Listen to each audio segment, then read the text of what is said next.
Welcome to unique success point. Unique success point के online platform में आप सभी का स्वागत है। और आज हम लेकर के आए हैं बाल विकास का दूसरा प्रैक्टिस सेट, जिसमें हम 15 क्वेश्चन कवर करेंगे और जो कि आने वाली एग्ज़ाम के लिए बहुत ज़्यादा इम्पोर्टेंट है।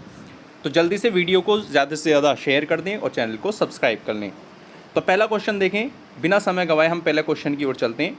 पहला क्वेश्चन है, सीखना एक सार्वभौमिक प्रक्रिया है जो नंबर 1 समस्त प्राणियों में पाई जाती है, नंबर 2 एक उम्र विशेष के लोगों में पाई जाती है, या नंबर 3 समय के साथ साथ शनै शनै कम हो रही है, या नंबर 4 अध्यापक से बालक तक आती है।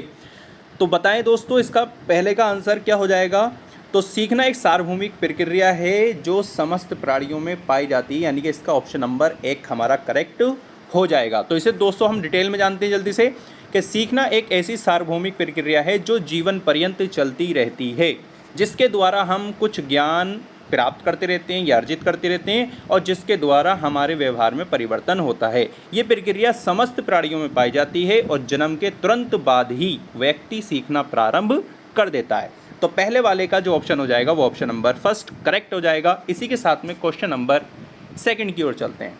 क्वेश्चन नंबर सेकंड है कि विविध शिक्षण आवश्यकताओं वाले विद्यार्थियों को शामिल करने के लिए निम्न में से किसकी आवश्यकता है। नंबर 1 बैठने की निश्चित व्यवस्था, नंबर 2 लचीला पाठ्यक्रम, या नंबर 3 मानकीकृत आकलन, या नंबर 4 पाठ्य पुस्तक केंद्रित शिक्षा शास्त्र। तो नंबर 2 का जो ऑप्शन हो जाएगा वो हो जाएगा ऑप्शन नंबर 2, यानी कि लचीला पाठ्यक्रम, जिसमें अगर अलग अलग जगह से लोग या बच्चे पढ़ने के लिए आते हैं तो उनको उस पढ़ने में कोई भी परेशानी नहीं होनी चाहिए। इसको हम थोड़ा डिटेल में जानते हैं दोस्तों कि विविध शिक्षण आवश्यकताओं वाले अभ्यर्थियों को शामिल करने के लिए लचीले पाठ्यक्रम की आवश्यकता होती है। इससे सभी प्रकार के विद्यार्थियों को सीखने में सहायता मिलती है, क्योंकि यदि पाठ्यक्रम बहुत कठिन होगा तो मंद एवं सामान्य बुद्धि के विद्यार्थियों के लिए वे नीरस प्रतीत होगा, जिससे पाठ्यक्रम के साथ साम्यता स्थापित नहीं कर पाएंगे। और यदि पाठ्यक्रम अत्यधिक सरल होगा तो ये प्रभावशाली या सृजनशील एवं सामान्य विद्यार्थियों के लिए नीरस होगा। अतः कक्षा में सभी विद्यार्थियों को साथ लेकर चलने हेतु लचीले पाठ्यक्रम की आवश्यकता होती है। तो इसका जो हो जाएगा वो ऑप्शन नंबर 2 हमारा करेक्ट हो जाएगा। और वीडियो अच्छी लग रही है तो वीडियो को आप लाइक करें और चैनल को हमारे सब्सक्राइब कर लें, ठीक है। ऐसे ही क्वेश्चन और पाने के लिए जल्दी से चैनल को सब्सक्राइब कर लें। चलते हैं अगले क्वेश्चन की ओर, जो क्वेश्चन नंबर है थर्ड। क्वेश्चन नंबर थर्ड है कि केस स्टडी विधि मुख्यतः प्रयुक्त होती है। केस स्टडी मुख्यतः प्रयुक्त होती है। नंबर 1 प्रयोगात्मक अध्ययन हेतु, या नंबर 2 पिछड़े बालकों के अध्ययन हेतु, या नंबर 3 सामाजिक सर्वेक्षण हेतु, या नंबर 4 व्यक्तिगत अध्ययन हेतु। जल्दी से इसका ऑप्शन बताएं दोस्तों। तो इसका ऑप्शन हो जाएगा ऑप्शन नंबर 4 व्यक्तिगत अध्ययन हेतु। व्यक्तिगत अध्ययन हेतु केस स्टडी जो मुख्यतः प्रयुक्त होती है वो व्यक्तिगत अध्ययन हेतु प्रयुक्त होती है। ये बताते हैं कि सीखना जो है वो एक सतत यानी कि निरंतर चलने वाली प्रक्रिया है और सामान्यतः ये आदतों, ज्ञान एवं अभिव्यक्तियों का अर्जन है, जिसके द्वारा व्यवहार में परिवर्तन एवं वांछित लक्ष्यों की प्राप्ति संभव है। सीखने की गति सभी लोगों में भिन्न भिन्न होती है, यानी कि अलग अलग होती है। तो सामान्यतः सीखने की गति व्यक्तिगत कारकों यानी जैसे बुद्धि, रुचि, अभिवृत्ति, क्षमता एवं पर्यावरणीय कारकों यानी कि सीखने का वातावरण, शिक्षण विधि एवं तकनीकी का प्रयोग की पारस्परिक क्रिया पर निर्भर होता है। तो केस स्टडी की मुख्यतः प्रयुक्ति क्या है? व्यक्तिगत अध्ययन पर हेतु। सही है, ऑप्शन नंबर 4 हमारा करेक्ट। इसी के साथ में क्वेश्चन नंबर चलते हैं 4 पर। क्वेश्चन नंबर 4 है सीखने की गति है। सीखने की गति है। सीखने की गति है क्या है भाई? सीखने की गति, तो सीखने की गति है पूरी तरह से व्यक्तिगत कारकों पर निर्भर। नंबर 2 पूरी तरह से पर्यावरणीय कारकों पर निर्भर। ये नंबर 3 व्यक्तिगत एवं पर्यावरणीय कारकों की पारस्परिक क्रिया पर निर्भर। या नंबर 4 व्यक्तिगत और पर्यावरण कारकों दोनों से स्वतंत्र है। सीखने की गति क्या है भाई? बताएं मुझे, इसका ऑप्शन क्या हो जाएगा? सीखने की गति। सीखने की गति है तो सीखने की जो गति है, सीखने की गति, इसका ऑप्शन हो जाएगा ऑप्शन नंबर 3 हमारा बिल्कुल करेक्ट हो जाएगा। Option number 3। व्यक्तिगत और पर्यावरणीय कारकों की पारस्परिक क्रिया पर निर्भर होता है सीखने की गति, जो कि ऑप्शन नंबर 3 हमारा करेक्ट हो जाता है। चलिए इसी के साथ में क्वेश्चन नंबर 5 पर चलते हैं। क्वेश्चन नंबर 5 है, पढ़ाते समय चित्र दिखाने में सबसे अधिक महत्वपूर्ण लाभ कौन सा है? पढ़ाते समय हमें चित्र दिखाने हैं तो उससे हमें कौन सा लाभ होगा? नंबर 1, इससे शिक्षक को कुछ समय के लिए राहत मिल जाती है। नंबर 2, इससे पाठ को समझने में सहायता मिलती है। यह नंबर 3, विद्यार्थी चित्र देखने में रुचि रखते हैं। यह नंबर 4, इससे विद्यार्थियों का मनोरंजन होता है। इसमें पॉजिटिव वाला कौन सा है वो आपको चुनना है। सही है भाई, देखो कुछ भी इसमें निगेटिव आपको नहीं चुनना है, इसमें आपको पॉजिटिव चुनना है और वो पॉजिटिव आपको एक ही ऑप्शन दिखाई दे रहा है जो कि ऑप्शन नंबर 2 है। ठीक है, कि पढ़ाते समय अगर आप बच्चों को चित्र दिखाते हैं तो इससे ये मालूम होता है कि या इससे ये पता चलता है कि बच्चे जो है वो पाठ को आसानी से समझ सकते हैं, कि इससे पाठ को समझने में सहायता मिलेगी, ऑप्शन नंबर 2। इससे ये नहीं होगा कि बच्चों को रुचि है इसलिए आप चित्र दिखाते हैं, बच्चों से मनोरंजन करेंगे इसलिए आप उसे चित्र दिखाएंगे, या आपको कुछ समय के लिए आराम मिल जाए, राहत मिल जाए तो आप उनको चित्र दिखाएंगे। ये बिल्कुल निगेटिव है, पहला भी, तीसरा भी और चौथा भी। इसलिए हमारा ऑप्शन नंबर 2 हमारा करेक्ट हो जाएगा। चलिए क्वेश्चन नंबर 6 की ओर चलते हैं। क्वेश्चन नंबर 6 है, बालक के प्रारंभिक सामाजिक विकास में सर्वाधिक महत्वपूर्ण कारक होता है। नंबर 1, अपने ही लिंग के माता या पिता से लगाव। नंबर 2, घर का वातावरण। नंबर 3, बालक की अपने समूह एवं मित्र मंडली के प्रति अभिवृत्तियाँ। या नंबर 4, संवेगात्मक सुरक्षा की आंशिक योग्यता। तो इसका बताएं जल्दी से कौन सा हो जाएगा कि बालक के प्रारंभिक सामाजिक विकास में, देखो बालक का शुरुआती विकास है और आपको पता होना चाहिए कि जो बालक का जो प्रारंभिक यानी कि सबसे पहले जो उसका विकास होता है वो उसके घर, उसके परिवार से, ये यहाँ से शुरू होता है। तो बालक के प्रारंभिक सामाजिक विकास में सर्वाधिक महत्वपूर्ण कारक होता है। क्या कारक होता है? तो इसका ऑप्शन हो जाएगा घर का वातावरण। क्या हो जाएगा? घर का वातावरण, यानी कि 6 का ऑप्शन नंबर 2 हमारा बिल्कुल करेक्ट हो जाएगा। ठीक है, क्योंकि ये हमारा प्राइमरी जिसे हम कह सकते हैं, यानी कि प्राइमरी भी है ये घर जो है वो हमारा प्राइमरी है, यानी कि बच्चे का जो समाज विकास होता है, सामाजिक विकास, वो कहाँ से शुरू हो जाता है? घर से ही उसका शुरू हो जाता है। चलिए इसी के साथ में क्वेश्चन नंबर 7 पर चलते हैं। क्वेश्चन नंबर 7 है, बालकों में यदि अंतर्वैयक्तिक संबंधों की पुनर्स्थापना करनी है तो शिक्षक को चाहिए कि वे उनके नंबर 1, मानसिक विकास तथा सामाजिक परिवेश का अध्ययन करें। या नंबर 2, सामाजिक संवेगात्मक विकासों का अध्ययन करें तथा अंतर्वैयक्तिक संबंधों की ओर प्रेरित करें। या नंबर 3, शारीरिक संगठन को ध्यान में रखे या उन्हें स्वतंत्र छोड़ दे। तो इसमें देखो आपका कुछ ही मतलब देखते ही 1-2 क्वेश्चन ऑप्शन तो आपके वैसे ही ख़त्म हो जाते हैं। जैसे उसने ये कहा कि उन्हें स्वतंत्र छोड़ दे, ठीक है, ये तो बिल्कुल ही बात गलत हो गई। ठीक, अब आपके 3 बचे। शारीरिक संगठन का ध्यान में रखें, ये भी बिल्कुल बात गलत है। ठीक है, 2 ऑप्शन हमारे बचे कि बालकों में अगर अंतर्व्यक्ति संबंधों को पुनर्स्थापित करना है तो शिक्षक क्या करेगा? वो करेगा कि सामाजिक, यानी कि सामाजिक संवेगात्मक विकासों का अध्ययन करे और उनके अंदर अंतर्वैयक्तिक संबंधों की ओर उनको क्या करे? प्रेरित करे, यानी कि ऑप्शन नंबर 2 हमारा बिल्कुल करेक्ट हो जाता है। चलिए इसी की ओर हमारे क्वेश्चन नंबर 8 पर चलते हैं। क्वेश्चन नंबर 8 है, सतत और व्यापक मूल्यांकन में इनमें से क्या शामिल है? यानी कि सतत और व्यापक मूल्यांकन में इसमें से क्या क्या शामिल है? हम किस किस को शामिल करते हैं जब हम सतत और व्यापक मूल्यांकन करते हैं? तो नंबर 1, मूल्यांकन के मापदंडों और उपकरणों की योजना बनाना, सही है। नंबर 2, शिक्षक द्वारा सावधानीपूर्वक रिकॉर्ड अभिलेख को तैयार करना, यह भी सही है। नंबर 3, बच्चों का समय समय पर परीक्षण करना एवं उनको श्रेणीबद्ध करना। नंबर 4, शिक्षण को अधिगम प्रक्रिया के साथ एकीकृत करना। तो ये क्या है? देखो जहाँ पर भी बच्चों को अलग अलग करने की बात आ जाए, श्रेणीबद्ध करने की बात आ जाए, वो ऑप्शन तो हमारा बिल्कुल गलत हो जाता है, यानी कि इसमें तीसरा ऑप्शन तो बिल्कुल गलत है। सतत और व्यापक मूल्यांकन में क्या क्या शामिल है? मूल्यांकन के मापदंडों और उपकरणों की योजना बनाना, बिल्कुल सही।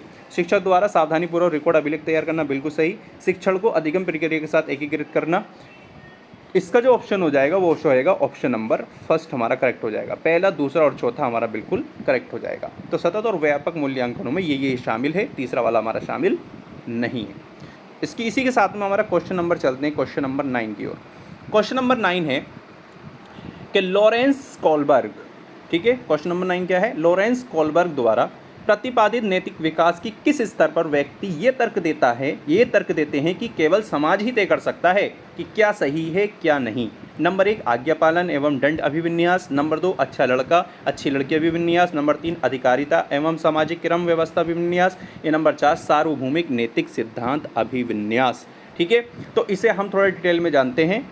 इसका जो ऑप्शन हो जाएगा, वैसे तो ऑप्शन इसका तीसरा हमारा सही हो जाएगा, अधिकारिता एवं सामाजिक क्रम व्यवस्था अभिविन्यास। लॉरेंस कोलबर्ग द्वारा प्रतिपादित नैतिक विकास के अधिकारिता एवं सामाजिक क्रम व्यवस्था अभिविन्यास के स्तर पर व्यक्ति ये तर्क देते हैं कि केवल समाज ही तय कर सकता है कि क्या सही और क्या नहीं, लेकिन विकास के इस स्तर पर बच्चे समाज के नियमों एवं व्यवस्था के प्रति जागरूक हो जाते हैं। वे नियम एवं व्यवस्था के अनुपालन हेतु जवाबदेह हो जाते हैं। तो इसी का ऑप्शन यानी कि तीसरा हमारा करेक्ट हो जाएगा। इसी के बाद चलते क्वेश्चन नंबर 10 की ओर। क्वेश्चन नंबर 10 है हमारा कि निम्नलिखित में से कौन सा प्रश्न समालोचनात्मक सोच को बढ़ावा देगा। नंबर 1 सौर प्रणाली का आरेख बनाओ।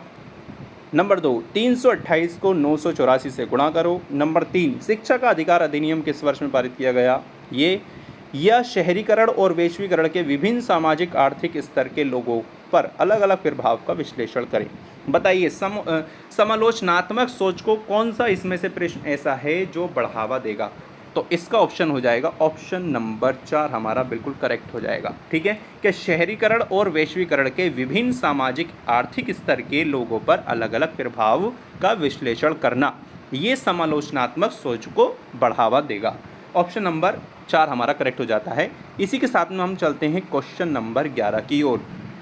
क्वेश्चन नंबर 11 है भाषा के संदर्भ में राष्ट्रीय शिक्षा नीति 2020 किस पर बल देती है। बताइए ज़रा, भाषा के संदर्भ में राष्ट्रीय शिक्षा नीति किस पर बल देती है। नंबर 1 बहुभाषीयता, नंबर 2 एक भाषावाद, या नंबर 3 पूरे देश में निर्देश का माध्यम अंग्रेजी हो, या नंबर 4 पूरे देश में निर्देश का माध्यम हिंदी हो। बताइए किस पर बल देती है भाषा के संदर्भ में राष्ट्रीय शिक्षा नीति 2020 यानी कि NEP 2020 किस पर बल देती है। तो वो देती है बहुभाषीयता। किस पर देती है बच्चों? बहुभाषीयता पर बल देती है। अगर इसे आपको डिटेल में पढ़ना तो मैं आपको बताता हूँ कि भाषा के संदर्भ में राष्ट्रीय शिक्षा नीति 2020 में बहुभाषीयता पर बल दिया गया है। इसके तहत कक्षा 5 तक की पढ़ाई मातृभाषा, स्थानीय या क्षेत्रीय भाषा में करवाई जाएगी और साथ ही स्कूली और उच्च शिक्षा में छात्रों के लिए संस्कृत और अन्य प्राचीन भारतीय भाषाओं का विकल्प उपलब्ध कराया जाएगा। इसका ऑप्शन हो जाता है 11 का ऑप्शन नंबर फर्स्ट हमारा करेक्ट हो जाता है। इसी के साथ में चलते हैं हम क्वेश्चन नंबर 12 की ओर। शिक्षा किसी निश्चित स्थान पर प्रदान की जाती है। ये कथन शिक्षा के किस अर्थ में प्रयुक्त होता है। बताइए 12 का आंसर आप मुझे बताएं जल्दी से। 12 का क्या हो जाएगा? शिक्षा किसी निश्चित स्थान पर प्रदान की जाती है, ये कथन शिक्षा के किस अर्थ में प्रयोग होता है। नंबर 1 शिक्षा का संकुचित अर्थ है, शिक्षा का विस्तृत अर्थ है, या शिक्षा का वास्तविक अर्थ है, या इनमें से कोई नहीं। बताइए तो ये क्या है? ये शिक्षा का हमारा संकुचित अर्थ है कि शिक्षा एक निश्चित स्थान पर प्रयुक्त की जाती है। ऑप्शन नंबर फर्स्ट हमारा करेक्ट हो जाता है। आगे चलते हैं क्वेश्चन नंबर 13 की ओर। क्वेश्चन नंबर 13 कहता है इरफान खिलौनों के हिस्से को देखने के लिए उन्हें अलग अलग तोड़ देता है। आप क्या करेंगे? इरफान को खिलौनों के साथ कभी नहीं खेलने देंगे। नंबर 2 हमेशा नज़र रखेंगे, या नंबर 3 उसकी जिज्ञासु प्रवृत्ति को प्रोत्साहित करेंगे और उसकी ऊर्जा को रचनात्मक कार्यों की तरफ निर्देशित करेंगे।